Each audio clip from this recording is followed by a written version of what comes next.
Assalamualaikum warahmatullahi wabarakatuh dan salam hangat untuk semua. Halo semuanya, kami dari kelompok 1 akan menjelaskan perjalanan kami di kampus Universitas Negeri Gorontalo. Fakultas yang kita kunjungi hari ini bukan hanya menjadi rumah bagi pembelajaran ilmu murni seperti matematika, fisika, kimia, dan biologi, tetapi juga menjadi tempat berkembangnya inovasi dan penerapan ilmu pengetahuan alam untuk kesejahteraan masyarakat Gorontalo. Kita menjelajahi berbagai laboratorium serta fasilitas pembelajaran menarik dari mahasiswa UNG.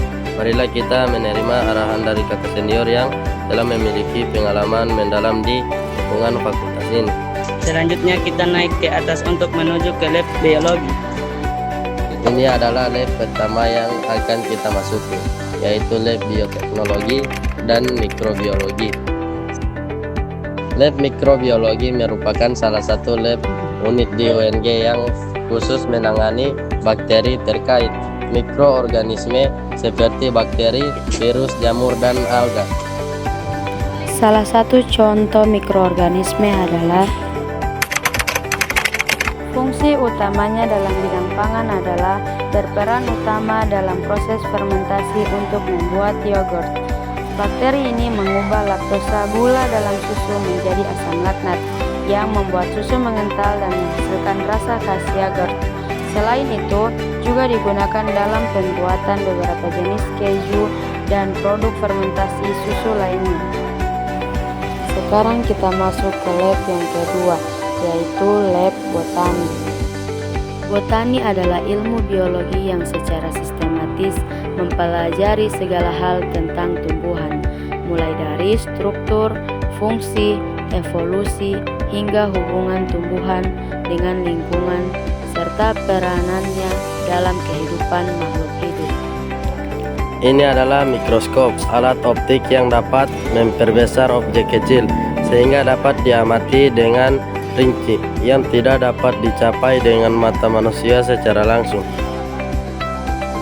Melihat akar mais atau jagung dapat mengungkap struktur anatomi yang rinci, baik pada irisan melintang maupun memanjang.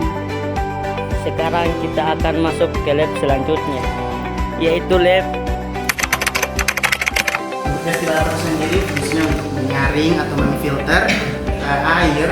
Nah, tadinya air yang ada di sini ini merupakan hasil air dari keran. Nah, dari keran kita saring menggunakan ini namanya filtrasi. Nah, filtrasi ini gunanya untuk memfilter, untuk menyaring air yang nantinya akan kita gunakan di sini. Nah, ini namanya aqueous, air yang steril. Nah, air ini bisa digunakan dalam setiap praktik. Oke?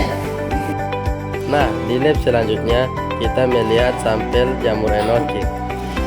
Jamur enoki memiliki banyak manfaat bagi kesehatan karena kaya akan nutrisi seperti serat, vitamin B, vitamin D, mineral, dan senyawa bioaktif.